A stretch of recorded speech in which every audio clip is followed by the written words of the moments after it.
vou meditar, ou vou pensar com a igreja nesse texto bíblico com dor no coração, né? Porque a minha esposa, ela tem marido que diz que a esposa é 50% dele, né? A minha é 100%. Eu sem ela nada sou. É uma mulher na Bíblia. Tem uma mulher na Bíblia que Deus diz assim dela. Deus testemunhou dela, falando para o marido dela: eu vou tirar a delícia dos seus olhos, a alegria da sua alma, o desejo do seu coração. Essa é a minha mulher. E ela não pôde estar aqui, porque a igreja de Faro, a gente está recém assumindo ali, né? Pedi para ela ficar lá, olhando como é que acontece as coisas lá, né? Enquanto eu estou fora, né? Mas é um prazer estar aqui. Então vamos ler Salmo 127, só o verso 1 e o verso 2. Só esses dois versos para a nossa meditação. Diz assim: se o Senhor não edificar a casa, em vão trabalha os que a edificam. Se o Senhor não guardar a cidade, em vão vigia o sentinela. Inútil vos será levantar de madrugada, repousar tarde, comer o pão de dores, pois assim dá ele aos seus amados o sono. Amém? Soberano Deus, querido Pai, mais uma vez na tua presença, Senhor, te agradeço e peço a tua graça, Senhor. Me ajuda, Senhor, ó Espírito Santo.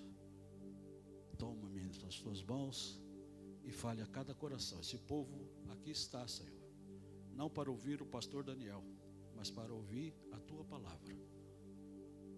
Me disponibilizo nas tuas mãos. Faça de mim um instrumento, Senhor, de bênção para cada vida presente aqui. Quem concorda, diga amém e toma o vosso assento. Aleluia. Estou feliz mais uma vez de poder estar aqui em São Brás, no Alportel, essa bonita cidade. Como cidade eu já a conhecia, né? Estive aqui, não na igreja, mas já estive na cidade, às vezes como turista, né? Eu não sou tão veterano ainda de Portugal, né? Não estou bem chegando também, mas eu só estou aqui há 1 ano e meio, 18 meses. Nós estamos vivendo em Portugal e se adaptando, né? Passando alguns perrengues por aí, porque eu pensei que falava português. E de vez em quando eu falo algumas coisas, os portugueses ficam olhando para mim e falam: aí eu fico, será que eu falei alguma besteira, né? Eu me lembro que logo que eu cheguei, mas uns 6 meses depois, eu estive na igreja Assembleia de Deus Pentecostal, que é portuguesa, né? E eu preguei lá, pregando, e na mensagem eu falei, né, que então, aquele que quer seguir a Cristo, ele diz, né, que toma cada dia a sua cruz e siga-me.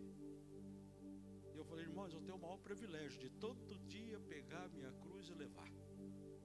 Porque eu escuto tantas vezes as pessoas falando que não está aguentando o peso da cruz, que a cruz está pesada, que a cruz está... E vai falando tanta coisa da cruz. Eu falei: irmãos, eu não tenho problema, porque a minha cruz, ela é de isopor. E aí os irmãos portugueses ficaram todos olhando para mim: o que é isopor, né? Ainda bem que o pastor Carlos me socorreu, né? Eu falei: então é isso aí. Hoje de vez em quando eu comento isso, né? Esse negócio de bica, né? Tomar uma bica, daí a pessoa me explicou o que é bica, e eu gostei, né? Porque eu sou diabético. Ele falou: o senhor sabe o que é bica? Eu falei: não, é beber isto com adoçante. Eu falei: ah, que legal. Beba isto com adoçante, por isso que é bica. Eu falei: legal. Mas estamos chegando, estamos nos adaptando e tendo essa alegria. Nos achegamos ali ao pastor Milton, tivemos o prazer de conhecer o pastor Júlio, né? Pastor Júlio, e hoje ele corajosamente me liberou para estar conversando com os irmãos a respeito desse assunto que é de particular importância para a igreja e para o povo, de um modo geral. Porque nós vemos a família se iniciando o Éden, quando a única coisa que Deus viu que não era bom, no primeiro dia diz a Bíblia que Deus viu tudo que fez e foi bom, foi bom, foi bom, foi bom. Mas teve uma coisa que Deus olhou e disse que não era bom, que era o homem estar só. Não é bom um homem estar só. Foi a única coisa que Deus não achou bom. E aí ele institui a família, para que o homem não estivesse só e para que proliferasse a raça humana. O tempo passa e o Novo Testamento inicia. Jesus Cristo nasce na plenitude do tempo, vai para o Egito, volta, cresce, e quando Jesus Cristo já está com 30 anos de idade, a mãe dele o convida a ir aonde? Em um casamento. Em um casamento. Foi a primeira atuação e aparição pública de Jesus Cristo. Quando você lê o Evangelho escrito por João, que é o Evangelho da igreja, o Evangelho de Mateus é dos judeus, o Evangelho de Marcos é dos romanos, o Evangelho de Lucas era para os gregos, mas o Evangelho de João é para a igreja, é para nós. É a instituição que nasceria no Pentecoste. Nós precisávamos de um evangelho também para a igreja. O Evangelho de João, ele é todo interessante, todo curioso, porque acontecem coisas que é só para a igreja. O mundo lá fora não entende. Mas a igreja entende alguns mistérios e segredos que tem. Mas diz que nesse casamento,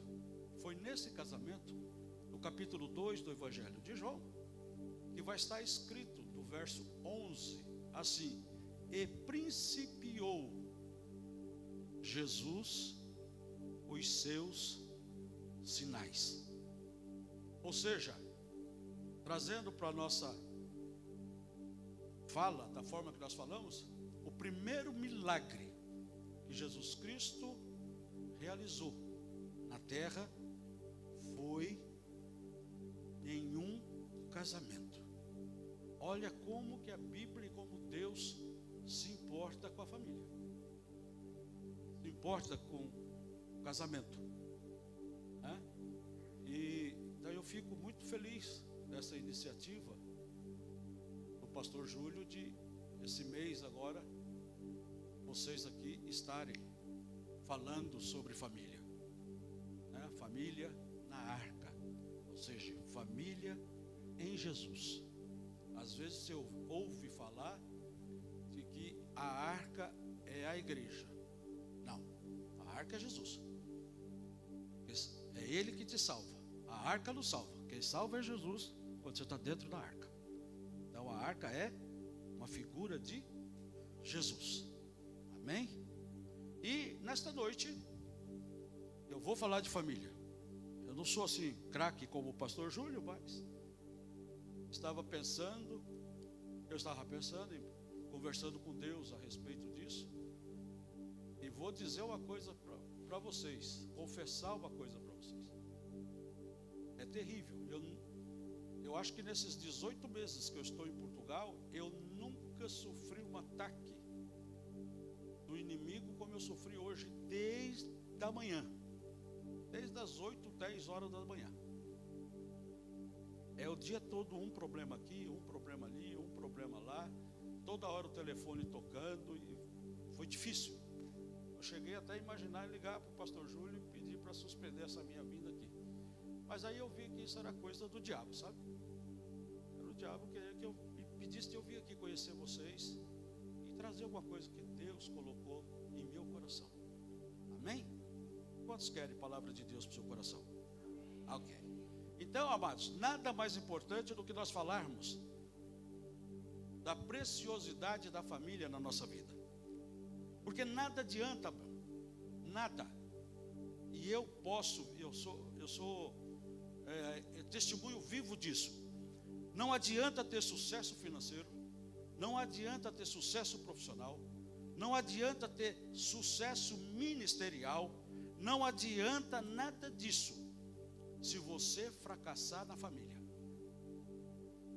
Se você é bem sucedido em qualquer área da vida, mas da sua família ou para a sua casa é o último lugar que você quer ir depois do dia de trabalho, você é a pessoa fracassada e mais fracassada dessa terra. Parafraseando o que o Senhor Jesus disse, que Jesus disse o seguinte: de que adianta o homem ganhar o mundo inteiro e perder o quê? Vamos mudar? O que adianta ao homem ganhar o mundo inteiro e perder a sua família? O que adiantou? Não adianta.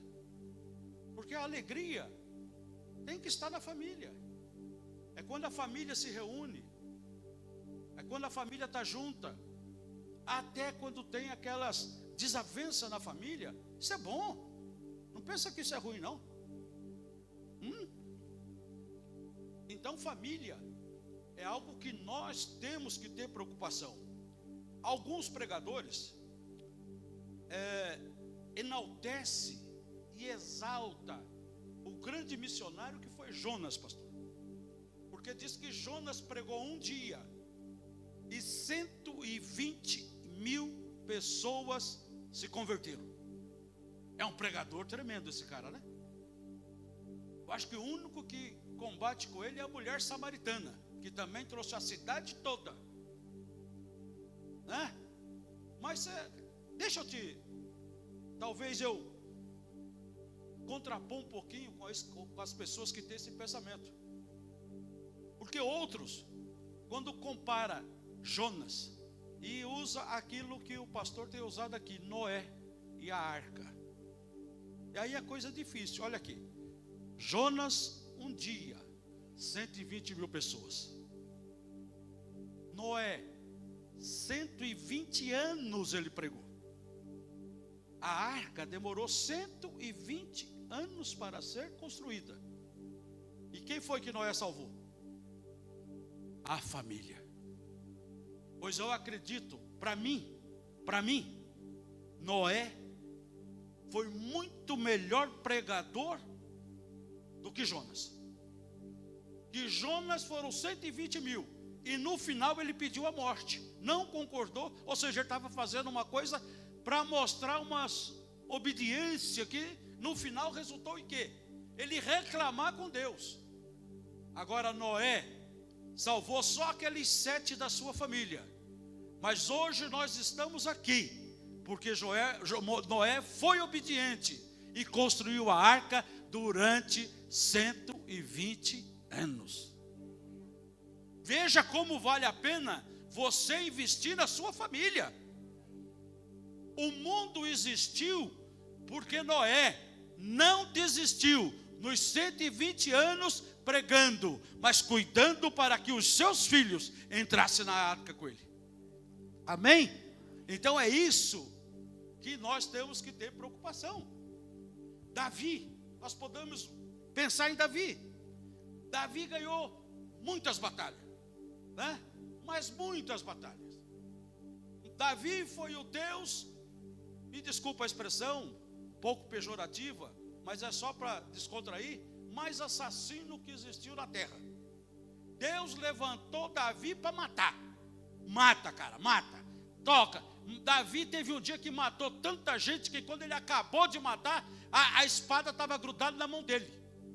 Tiveram que vir os homens e abrir a mão dele para tirar a espada. Porque ele matava tanto que o sangue descia e o sangue esquentou, né, na mão por causa do sol, e a espada ficou grudada. Foi o homem segundo o coração de Deus. Ganhou o reino. É o rei mais famoso da história. Agora me diz uma coisa. E a família? E a família de Davi? Ele não priorizou a família. Ele deixou a família de lado. Então, fez tanto e é igual a história de Naamã, a história de Mefibosete, né? E Naamã era um homem bom, valente, vencia a guerra, e é um monte de qualidade. Mas o verso sempre acaba leproso. Mefibosete, ele é filho de Jonatas, era um príncipe, não sei o quê, mas é aleijado. Davi tem a mesma história. Foi vencedor, ganhou muito, foi rei e não sei o quê, mas perdeu a família. O próprio filho se levantou contra ele. Então família, irmão, é algo mais importante que Deus criou, formou e colocou no mundo. Então nós devemos tomar muito cuidado e ter muito carinho com aquilo que Deus tem dado para nós, né? A Bíblia diz para o marido o seguinte: o homem que acha uma mulher recebe um presente de Deus. A Bíblia diz que os filhos são heranças do Senhor. Olha só. Então é nisso que nós devemos investir. Em tudo o que eu devo fazer, primeiro, cuidar da família que Deus nos deu. Teve um programa de televisão que apresentou uma pesquisa que 71% das pessoas tinham problemas conjugais. E 82% das mulheres se revelaram insatisfeitas com os seus maridos. Pesquisa terrível, né? Mas é uma pesquisa, e é verdade. Foi feita pelo Gallup. De fato, nós devemos lutar pela nossa família, para que ela seja um sucesso. Não podemos ser nem negligentes e nem preguiçosos quando nós cuidamos da nossa família.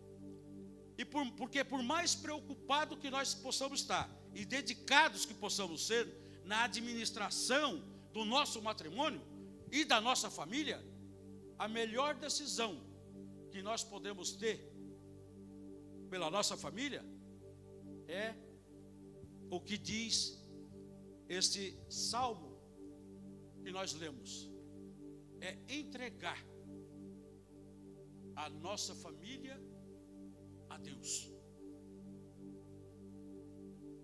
E às vezes nós nos esquecemos disso.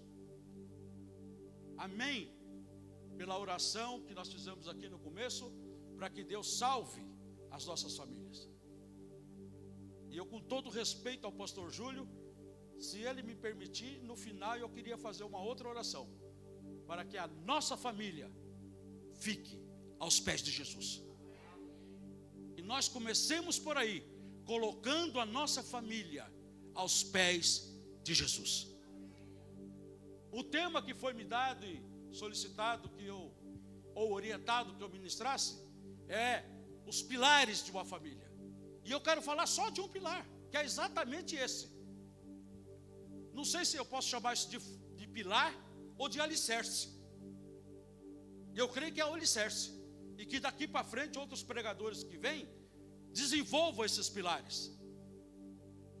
Eu quero falar do alicerce. E o alicerce é nós entregarmos a nossa família nas mãos de Deus. E deixar que Ele cuide da minha e da tua e da nossa família. Porque a família que é cuidada por Deus, ela só vive em vitória, ela só vive em conquista, ela só vive em paz, ela só vive contaminando o mundo com a alegria da unidade. E o mundo vai ver a nossa unidade e vai ver que quem governa a nossa vida é o Rei dos Reis e o Senhor dos Senhores. Então esta noite eu quero desafiar você a colocar a sua família nas mãos de Deus. Mas entregar mesmo. Eu sei que é difícil entregar. É muito difícil entregar. O Salmo 127, o verso 10, diz assim: inútil vos será levantar de madrugada, repousar tarde, comer o pão de dores, pois assim dá Ele aos seus amados o sono. Isso quer dizer, amados, que nós podemos trabalhar em prol da nossa família 24 horas por dia, mas se ela não estiver na mão de Deus, você quando está no trabalho, o filho está nas drogas, a filha está no lugar errado, mas se Deus estiver cuidando, não, Deus coloca a sua cerca e ninguém atinge, Satanás não entra, a família está protegida, guardada pelo Todo-Poderoso. Mas se ela estiver nas mãos do Senhor, não se preocupe. Se tiver, Deus vai te dar o sono. Eu gosto desse salmo. Tem um outro salmo que eu não lembro qual é o número dele. Eu gosto muito, que ele diz assim: o Senhor trabalha por mim enquanto eu durmo. Irmão, eu amo dormir. Se deixar, eu durmo 24 horas. Porque o Senhor está trabalhando para mim, por que eu vou me preocupar? Quantas famílias que não conseguem dormir à noite porque não sabem onde estão os filhos? Mas hoje, se você trouxer, mesmo que seu filho não está aqui hoje, como a primeira oração que o pastor Júlio fez para salvar ele, entrega a sua família na mão de Deus. Eu não sei quantos aqui conhecem pastor Ronaldo Fonseca. Pastor Ronaldo Fonseca, ele pastor em Brasília. O pastor Ronaldo Fonseca, ele é oriundo do meu estado, Mato Grosso. E da cidade da minha esposa, Dourados. Eu sou de Campo Grande.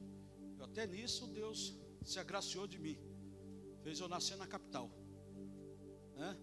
E ela nasceu no interior. Mas o pastor Ronaldo é nascido em Dourados. O pastor é nascido em Dourados. E a mãe do pastor Ronaldo, crente, era lá evangélico quando ele nasceu, mas com 14 anos ele desviou. 14 anos o pastor Ronaldo saiu da igreja e foi indo de mal a pior. De mal a pior. Se envolveu com drogas, primeiro como vício, depois se envolveu com drogas como negócio, começou a vender, começou a traficar. Pastor Ronaldo. E a irmã, mãe dele, circo de oração, culto de oração, era aquele chororô pelo Ronaldo. Um dia o pastor dela, eu não vou citar o nome, que talvez alguém conheça, falou: irmã, esquece esse menino, esquece, isso não tem mais jeito, isso não tem mais jeito, a senhora sabe, toca a sua vida, ele quis viver essa vida. E ela olhou para o pastor e falou assim: pastor, o meu filho é pastor. O meu filho é pastor. Os anos passou. Ele veio para São Paulo, aceitou Jesus, fez o Instituto Bíblico, foi trabalhar ao lado do pastor Gesiel Gomes. Veio para São Paulo pastorear Jaboticabal. Quando o pastor Gesiel Gomes largou a igreja de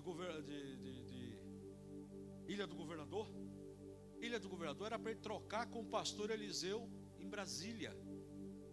Mas o pastor Gesiel preferiu ir para a América, não aceitou a igreja de Brasília.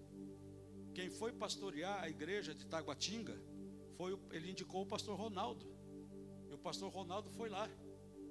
E isso já se vão aí uns 40 anos.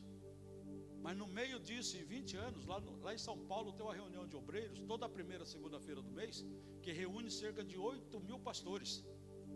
E o pastor Ronaldo estava convocado para pregar nessa reunião, um dos horários.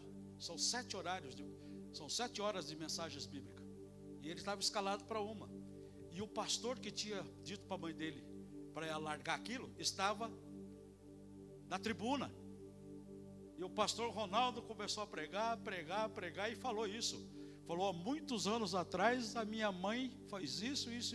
E um pastor que está aqui, disse que eu não tinha conserto. Então eu quero dizer a esse pastor, que Deus é mais forte do que a sua palavra.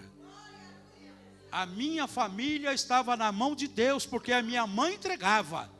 Eu estava lá fora na escuridão, mas um dia eu me achei, e Deus me fez aqui. Eu rodo o mundo pregando o evangelho, porque a minha mãe me colocou nas mãos de Deus. Então, irmão, irmã, você que está aqui, e talvez tenha um filho que você talvez não esteja com tanta fé quanto a dessa irmã, você mesma já perdeu a esperança. Pois Deus me trouxe aqui hoje para dizer para você, não desista. Não desista. Traga ele na presença do Senhor. Sinto Deus aqui nesse lugar. Eu tive um filho, tenho um filho.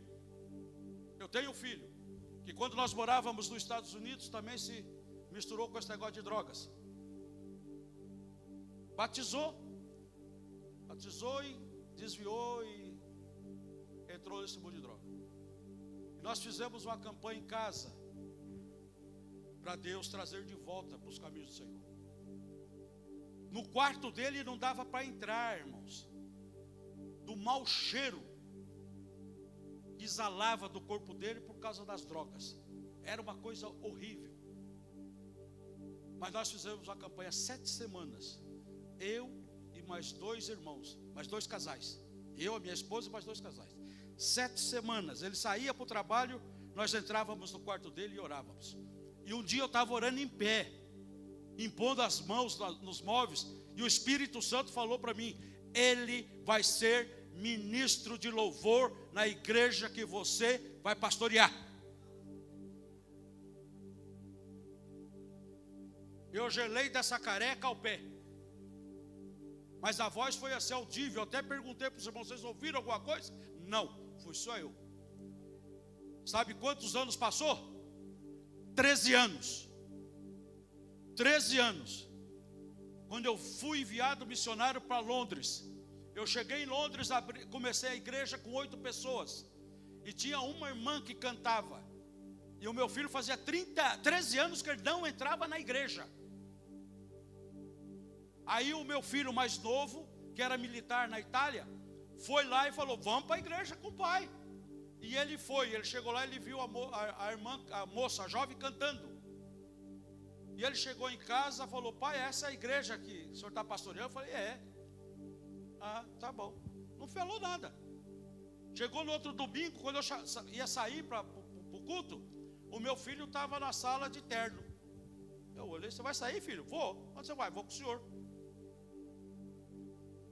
Mas comigo aonde? Na igreja. Oh, glória a Deus. Mas seu irmão já foi embora. Você não foi lá por causa do seu irmão? Seu irmão já... Não, hoje eu vou com o senhor. E lá a gente alugava uma sala de hotel, né? Então o som ficava tudo na minha casa. Eu tinha que levar tudo o som para montar. E ele foi, me ajudou a montar. Sentou lá, não sei o quê. Segundo culto, terceiro culto. Ele falou, pai, eu quero falar. O que você quer falar? Eu quero pedir perdão para a igreja. Ele pediu perdão para a igreja. Voltou. Mas um mês depois, ele começou a ensaiar com essa moça. Ele conseguiu algumas pessoas. Ele arrumou um tecladista, ele arrumou um rapaz de violão, ele arrumou um contrabaixista e um baterista. E 3 meses depois, ele tinha formado uma banda na igreja. E o líder quem era? Glauber de Matos Reis. Não desista. Traga a sua família. Traga. Não ore só para salvar, não. Ora para Deus guardar. Amém?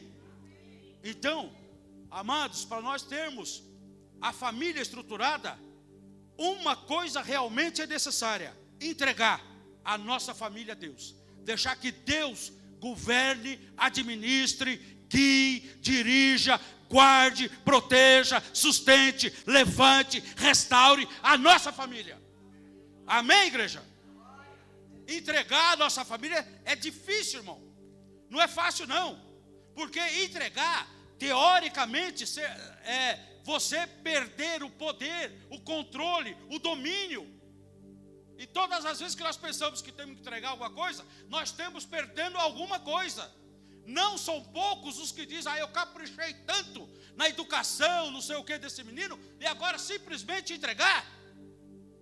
Mas muitas vezes matrimônios acabam, os filhos se desviam. E sabe por que acontece? Porque ninguém quer entregar aquilo que ele acha que é de domínio dele nas mãos de outro. Até nas mãos de Deus tem medo de entregar das coisas na mão de Deus e Deus pegar para ele.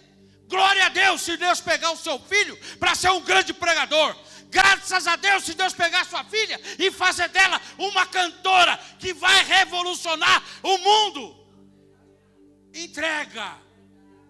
Descansa.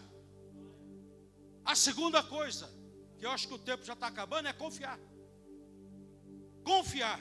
O Salmo 37:5 diz: entrega teu caminho ao Senhor, confia nele, e o mais ele fará.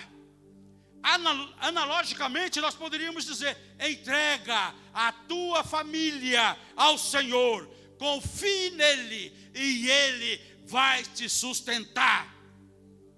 E ele tudo fará por sua família, pelo seu matrimônio, pelos seus filhos, pelos seus netos. Ele vai cuidar de tudo. E quando Deus cuida, Ele cuida. Nada falta, tudo existe, tudo Ele provê. Então a segunda fase da entrega é confiar. É confiar. Confiar como? Confiar. Descansar. Se deleitar. São diferentes. Você confia, descansa. Mas Deus está querendo que você vá mais, além. Sabe o que é? Deleitar. Deleitar é você esperar aliviado, sem preocupação nenhuma, né? É como fez Lutero. Lutero disse que uma vez estava dormindo, conta a história. Ele estava dormindo e disse que o diabo veio fazer uma visita para ele e começou a incomodar ele e não deixava ele dormir. E ele estava virado para a parede. E o diabo estava no quarto. E disse que o diabo rugia. O diabo fazia isso, o diabo fazia aquilo, incomodando ele. E Lutero pegou e falou assim: quem é que está me incomodando dentro do meu quarto? E ele virou. Quando ele virou para o outro lado, ele disse que ele viu a figura do diabo. Quando ele viu a figura do diabo: ah, é você que está aí? Ah, vou dormir. Virou para o outro lado. É assim. Porque o diabo vai querer atrapalhar, né? Você já viu Pedro? Disse que o homem lá tinha matado Tiago, senhor. O rei tinha matado, o imperador tinha matado Tiago. E a coisa ficou bonita em Jerusalém. Todo mundo ficou: opa, está matando os discípulos, que legal. E o rei gostou, prendeu Pedro e colocou lá. Vai lá, Pedro, você está preso agora. Não, mas vai matar ele já? Não, vai ter uma festa aí. A festa da Páscoa estava próxima. Não, vamos matar ele na festa, que é para o povo todo ver, né? E Pedro está lá. E aí Pedro chegou lá, Pedro falou: bom, já que o negócio é esse, né? Sabe que estava? E lá foi. Chegou o dia anterior à festa. Disse que Pedro, alguém chegou em Pedro e: Pedro, vamos. Pedro estava dormindo, ia morrer no outro dia. Mas ele estava tão confiado que ele estava roncando. Vamos embora. Mas vamos embora, mas está tudo fechado lá. O anjo falou, que é isso, rapaz?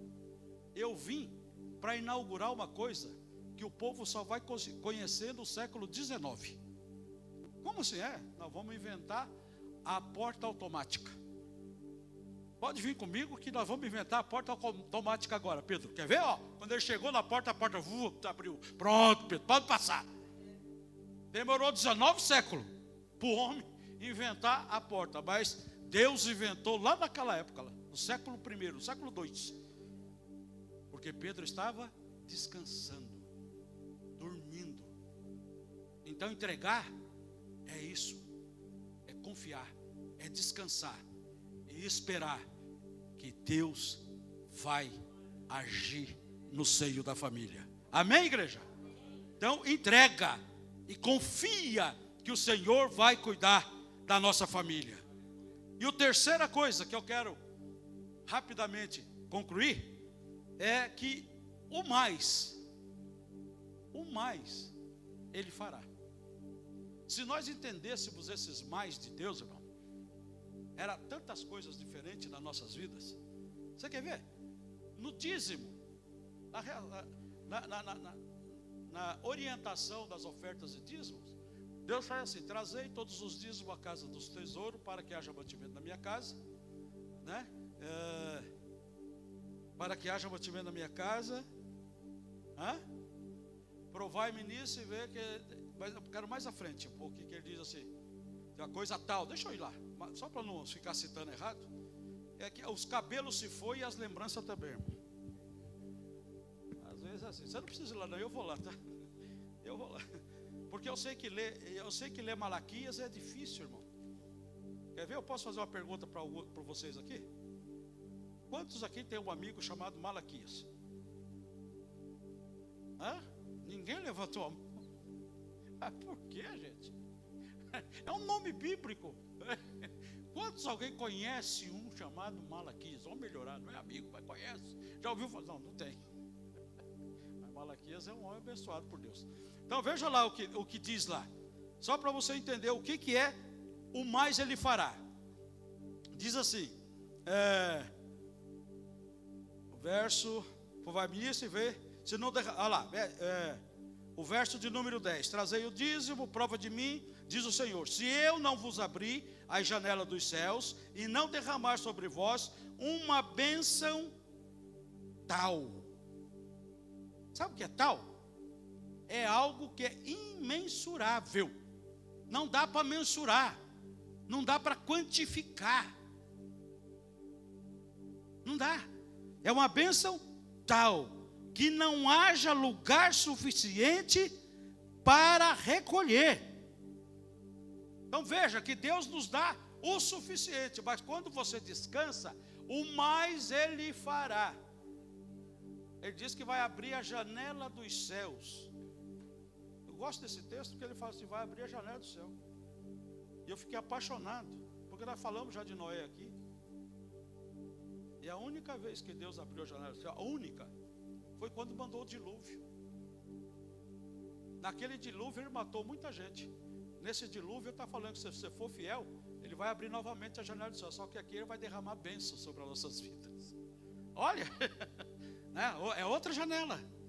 E eu amo isso aí. É igual o negócio de dormir. Eu gosto de dormir e dessa janela.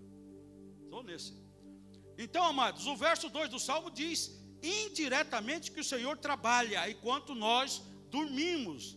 Meu querido, minha querida, meu irmão, minha irmã, vigiar sua esposa, seu marido durante todo o tempo, não vai resolver. Entrega na mão do Senhor, que o Senhor vai cuidar disso. É o Senhor que vai vigiar. Você não pode estar perto dos seus filhos todo o tempo, mas o Espírito Santo de Deus está com ele todo momento, porque Deus prometeu, estarei convosco todos os dias, até a consumação dos séculos. Irmãos, aceite isso. Eu ouvi alguma coisa que disseram assim, que alguém vai chegar no céu e vai perguntar para Pedro, para João, como é que foi andar na terra ao lado de Jesus? Como é que foi? Hein? Que inveja que eu tenho de você. Você andou com Jesus. E disse que Pedro vai virar para esse irmão e vai falar assim, você achou bom? Agora me diz você, como é que foi andar com o Espírito Santo, não do lado, mas dentro de você?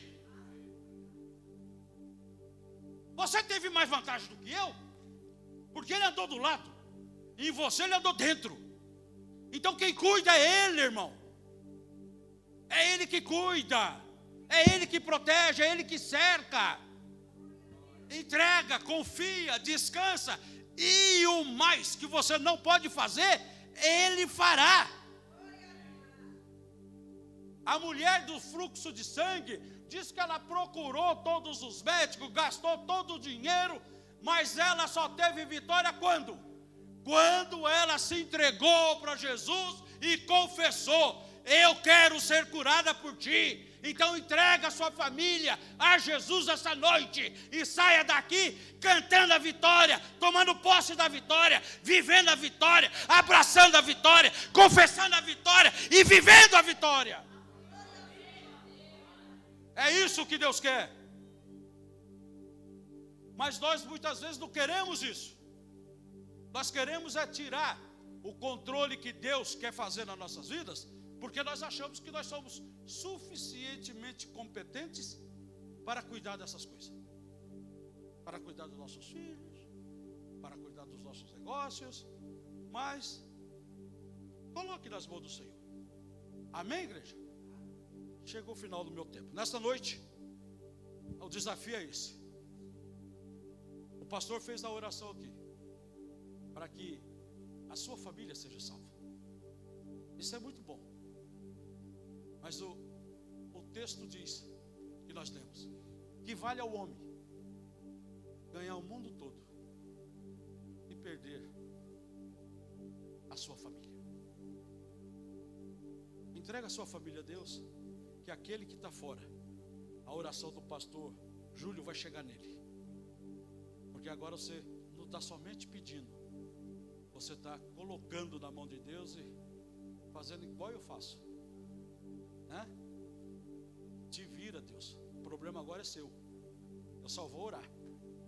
Amém, igreja? Posso orar, pastor? Queria convidar a igreja para se colocar em pé e desafiar você. Se você quer